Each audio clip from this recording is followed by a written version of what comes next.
Hi there. In today's I'm going to talk about Google's top most commonly asked interview questions in 2023, and I prepared here 2 pages with notes and a couple of examples to give you a few more hints of what actually makes a great answer, and of course mistakes to avoid about them. First question I wanted to go through is why Google, or why this role, or where do you see yourself 5 or 10 years from now? Which, by the way, this includes the elevator pitch that tell me about yourself or your experience or your CV. Okay, so what's the best way to sell yourself during the interview? Because everyone actually prepares this question, and basically why Google. I mean, the decision of choosing Google as an employer is actually quite simple, straightforward one, I would say, as with most FAANG companies these days. Okay. What would be some pointers? What would be some interesting bits of information? How do you craft the best possible answer? One pointer would be, the first pointer I wanted to reference here would be to focus on your strength. Okay. For example, as a coach, I could talk about my strength as listening skills. Okay. And of course, maybe give them a couple of examples where I had great achievements by using my listening skills. Okay, this would be the first way to go about this. The second way to go about this, and more technical roles favor this approach in particular, would be to focus on your best projects or highlights in your career and eventually link them to Google's mission. Our mission is to organize the world's information and make it universally accessible and useful. Or even better, if you link them to Google's 10 things. Now, why did I say that you focus on your best projects? Well, the idea is that you want to drive the conversation your way during the interview, okay? And if you talk about the major highlights, the more interesting highlights, chances are, the discussion will evolve from there in the direction that you choose, okay? With what you want them to know about yourself, okay? And the third way you'd go about this, and this is actually, if you look at Google's 10 things, is the last of them. The 10th great thing at Google is great just isn't good enough. That is just to prepare an answer. So basically, the idea here is that you just take an answer, you start writing down an answer, and believe me when I tell you, this is not as easy as it sounds. You just write an answer, and then the key to a great answer would be to revise it over and over and over again.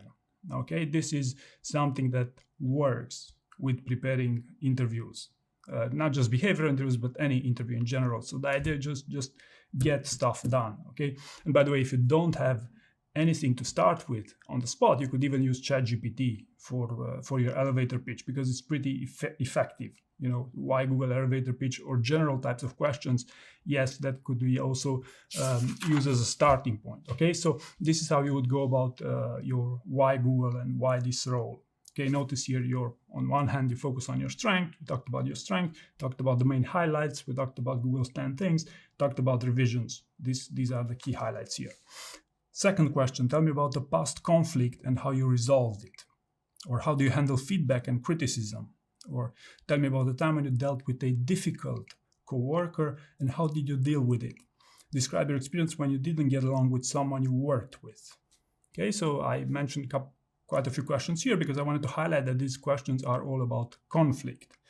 Okay, and before getting to how to answer such questions about conflict, the main thing to understand here is this is a behavioral question. They're asking you for a time when you experienced a conflict, so then they can predict how you would perform in a conflict situation on the job, right? It's super important to understand. And as you might already know, behavioral questions require star answers, okay?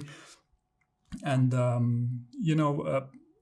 the star format is the easiest to understand, and basically the only template you would need to answer behavioral questions during job interviews, and not only behavioral questions, by the way, because structuring them like this would give them the information in the format they want to hear, which of course, has its benefits. I strongly advise you against using ChatGPT and any artificial intelligence for building answers to behavioral questions.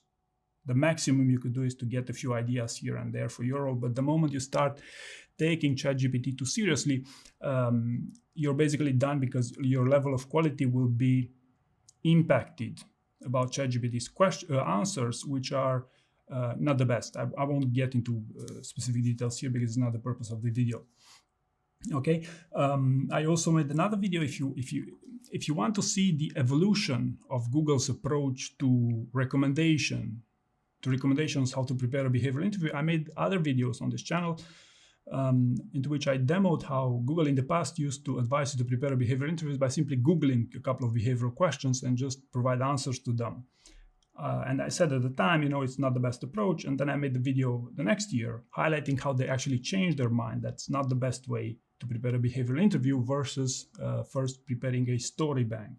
So the best way to prepare a behavioral interview is to first prepare your story bank on key behaviors if you want, and then to further enrich your story bank using behavioral questions. Okay, so I will link that video somewhere in the video description, but it's super important to understand that this is an ever-evolving domain, and this is also one of the reasons why I don't recommend ChatGPT, because it has a cutoff period. It's only, they only take information up to 2021 or 2022. I can't remember exactly. All right. What about the best answers around working with conflict? The best answer I've heard about conflict also exhibits a little bit of backbone on the candidate, okay? A bit of ownership as well of a situation of conflict, without, of course, sounding arrogant. And basically, the beauty, if I may call it like this, the beauty of these answers is not necessarily in the first answer, but rather in the follow-up question, how the discussion evolves. Okay, this is why it's important. It's super important that you have your own examples here. You think, what's the best example to highlight how I handle conflict? It doesn't have to be a huge conflict. It just have to be a more challenging situation that you successfully sail through with a co-worker. Could be your manager, by the way. So it's quite common that you ask for time and you didn't get along with your manager. Okay, so you don't always have to be type of, yes sir, my manager is always right. Okay, you can exhibit a bit of backbone, again, a bit of ownership if you want to take ownership, lead the situation if you want, without sounding arrogant. But the main thing here, the number one mistake people do here is to take someone else's conflict and talk about it. This is the worst mistake you'd ever do with a proper interviewer. And yes, Google does have good interviewers as well.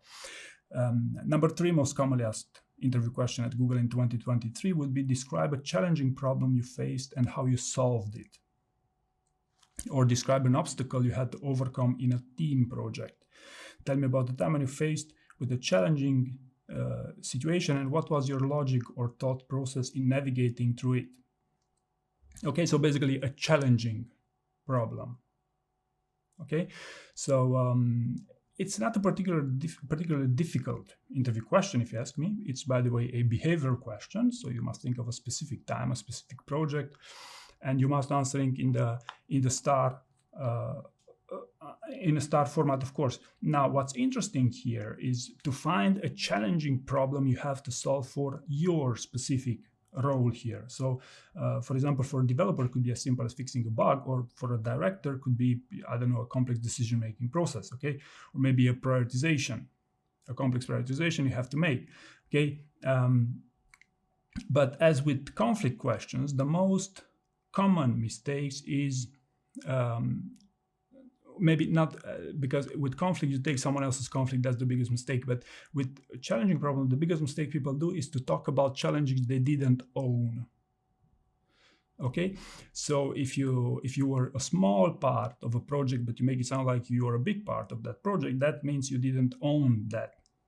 Okay, and why would people do such things in a job interview? Because they want to show as more qualified, or even to get up-leveled. Okay, again, in my experience, and I do have experience with these things quite a bit, this does not work, and how they usually catch you on this one is with a deep dive test. Okay, so I would very much encourage you towards working on revising your conflicts and to finding the best conflicts for your role versus talking about challenges you did not own here. But again, challenging problems, it shouldn't be that hard to find. You just finding the right example for your roles. Okay, I believe this is the main thing here.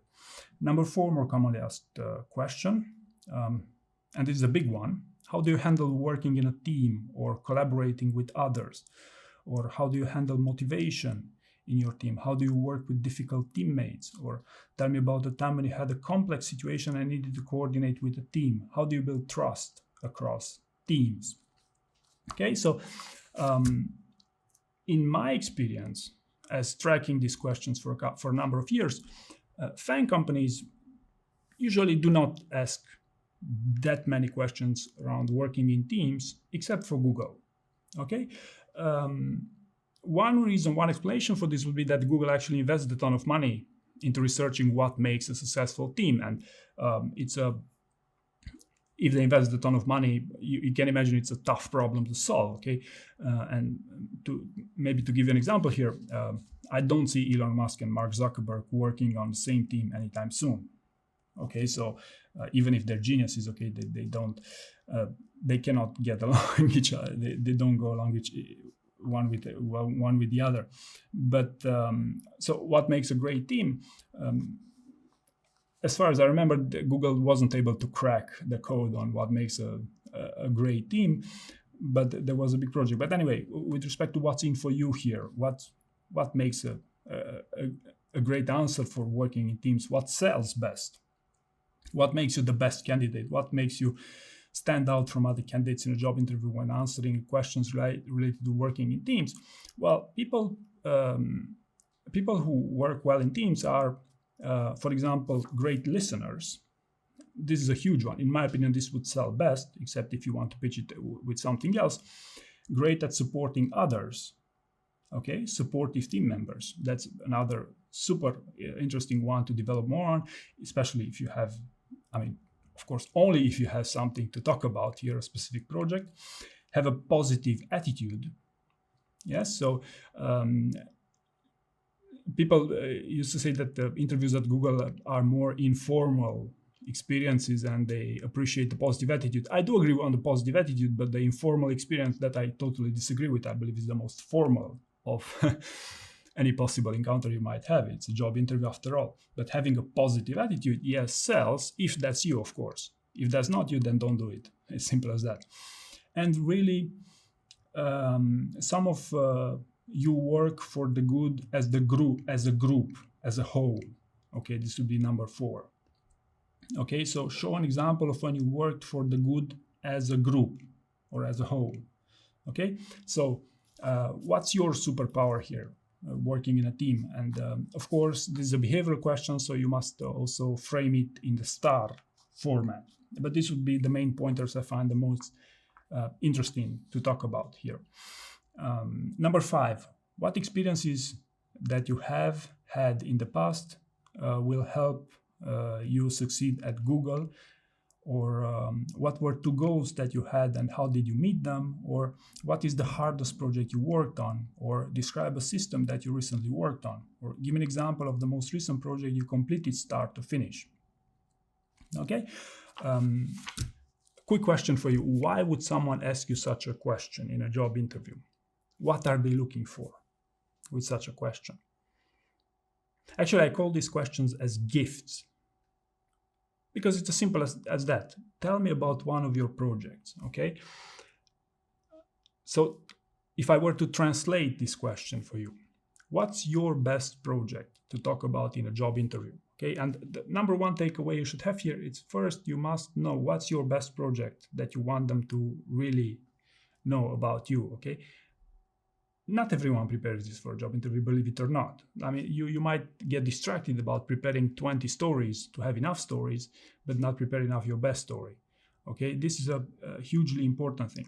And this, your ability to listen in a job interview is essential if you really want to pass it. No matter how hard you prepared, these questions can be framed so counterintuitively that you wouldn't actually know what they're looking for unless you have those listening skills. Okay, so this The reason why I added this question here, because it comes in various flavors. Like I said, tell me about one of your projects, tell me about the project that you completely start to finish. The reason why I say this is because talking about your best stories should be a central strategy for you to employ during a job interview. Now, of course, here on the other extreme, I'm not encouraging you to only talk about one or three stories during the job interview, because this way you'll be perceived as lacking experience. And being inexperienced, so you wouldn't be interesting for them. Okay, this would be the other extreme. But too few of you drive the conversation on the projects that you want to hear. You want them to hear about you versus the projects that are less interesting and the ones that may not make much benefit, that wouldn't sell yourself on your strength necessarily. Okay, so this would be the key points here. And another mistake I wanted to talk here with respect to your best project, your best experience. Many candidates cannot link that best experience to business outcomes, to beneficial business outcomes. What's in, how does this benefit Google? Okay, how does this benefit your role? What's in for them from your project? Because if it's your best story, it must be something that sells well with them. Okay, so what's in for them when talking about your best project, the project that you had to start to finish? It doesn't have to be start to finish, by the way. It has to be your best, your highlight. Okay, but this is really important, and many of you overlook this. Number 6, what's your strength? Or tell me about 3 weaknesses of yours, or how would your strengths contribute to our team, and how would you mitigate your weaknesses, or what skill would you be able to bring to the team? Okay, notice the various flavors of these questions.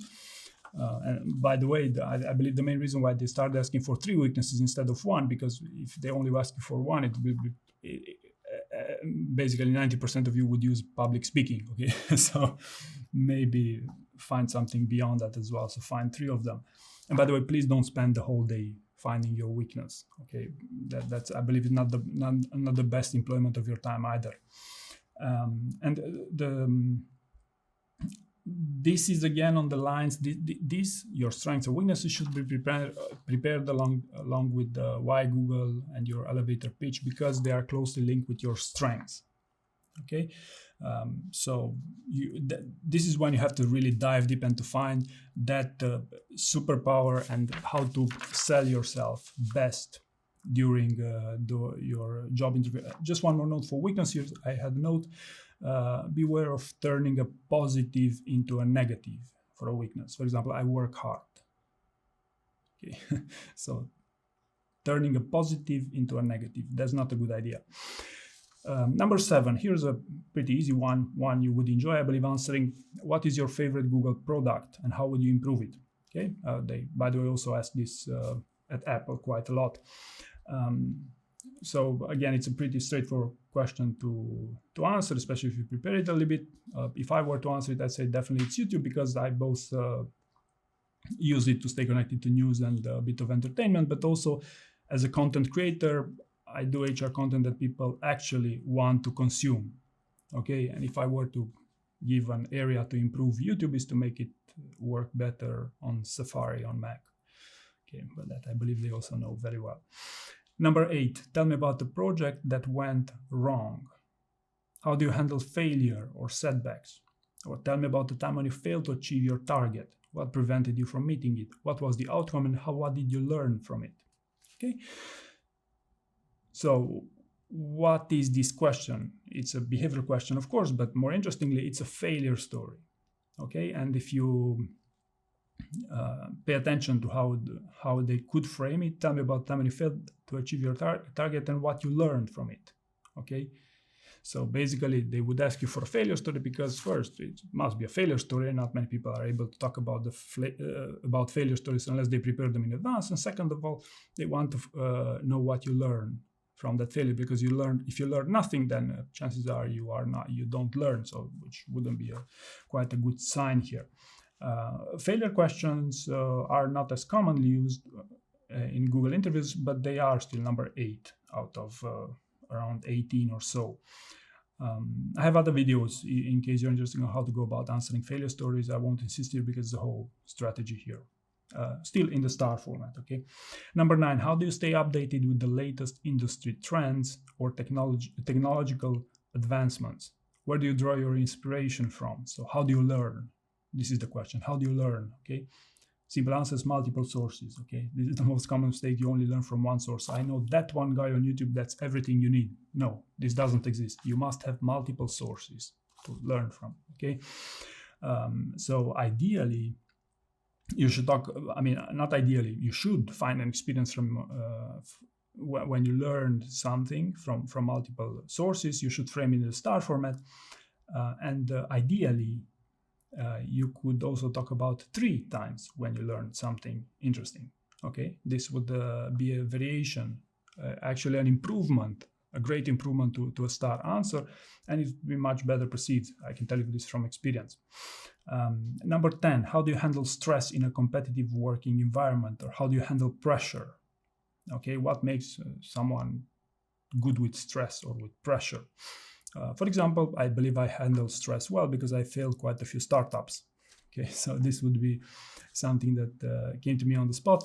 Also, I could talk about how I handle stress well because I also have stressful activities on the personal level, such as playing competitive sports, such as running a marathon or playing basketball. Okay, so this would be an example of using extracurricular activities to showcase one of my strengths of handling stress. And again, the best answers will always be tailored to your role and your experience. This is super important. I cannot emphasize this enough. Number 11, how do you prioritize your work and manage your time effectively? Okay, so questions around prioritization. If you remember in the beginning of the video, I said, how do you handle challenges? This would be the most commonly asked behavioral interview question at Google, but they could frame it as, how do you prioritize your work and manage your time effectively as well? A bit more open-ended if you want, but still, the best answers here I've heard use frameworks. Okay, so prioritization frameworks. And prioritization frameworks exist in customer service, in project managers, in development, exist for executive roles. Basically, find a framework that sells best for your role and try to link your star answers with those. Even consider demoing this through some charts, or even use a flip chart during the interview. I believe you'd be already aware of this because I believe you also have the subject matter expertise showcase during your interviews. Number 12, we all deal with difficult customers from time to time. Tell me about a challenging client-facing situation and how you handle it.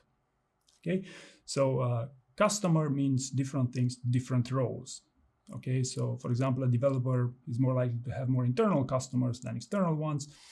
But nevertheless, regardless of the role that you are going for, commercialism sells during these times. Okay, so show them that you understand the business side of things as well, even if you're the developer, by the way.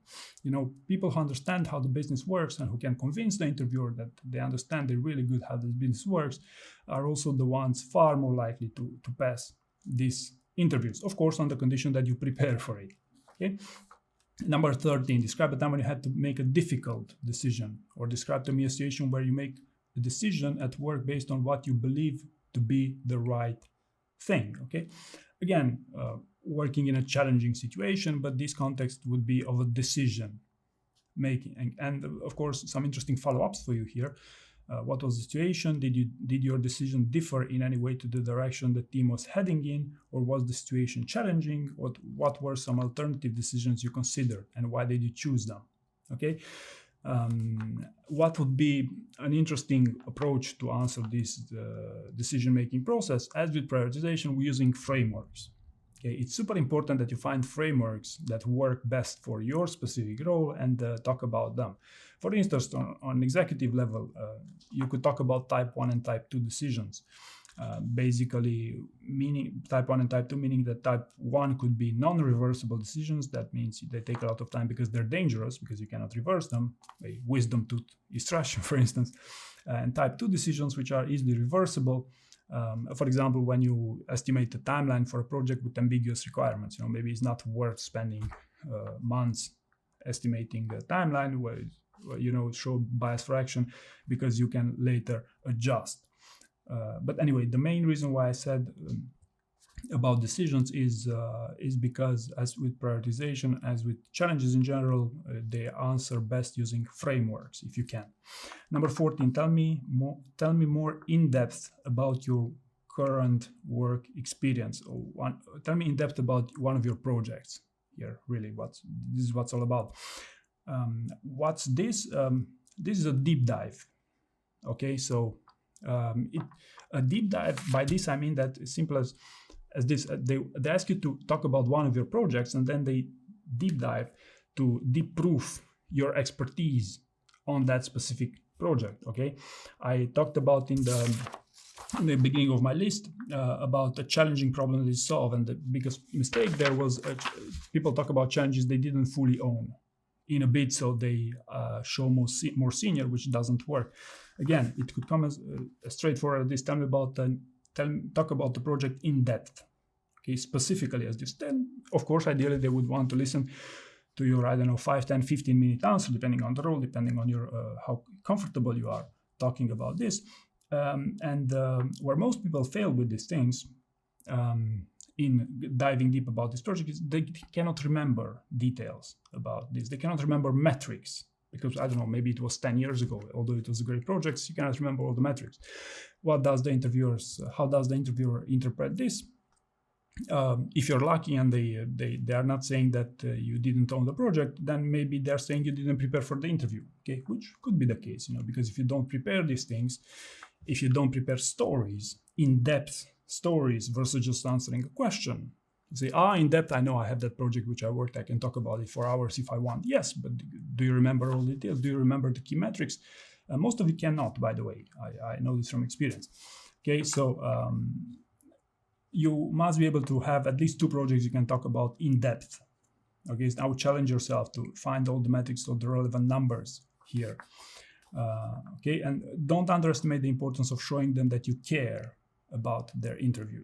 Okay, it's super important as well. Number 15, what's your preferred work style or approach to collaboration? Or in your previous roles, what methods or approaches did you employ to ensure effective collaboration and teamwork within your team with cross-functional departments? Okay, why would I ask you this? Because we are to show ability to work in teams. Okay, positivity sells here.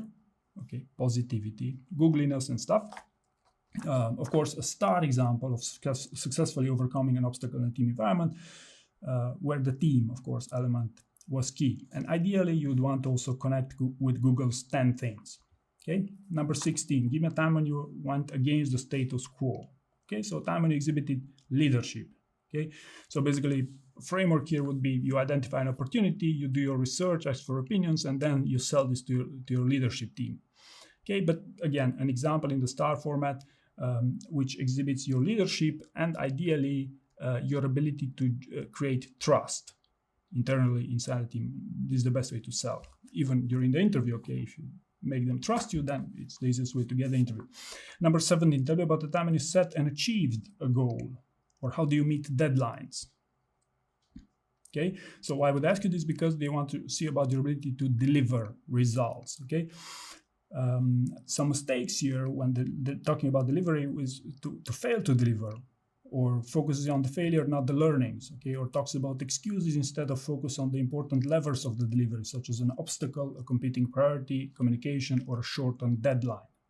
Now, I won't lecture you on these things because it can get longer, but these will be the main things why they would ask you this.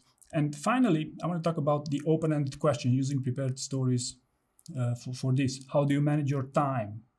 Okay, high-level question to be split and analyzed. How do you solve problems? Or how do you lead? Or how do you handle feedback and criticism? Okay, so these open-ended questions are best answered using specific examples. Okay, so how do you manage your time? Tell me about time when you manage your time successfully, or 3 times when you manage your time successfully, ideally. But the reason they make it open-ended, usually because they want to use it for more senior roles, or because they don't want to make it obvious it's for a senior role. Okay, but the idea is that an open-ended question can easily be answered with specific behavioral questions, answers. Okay, so hopefully you found this information useful, and thank you very much for watching.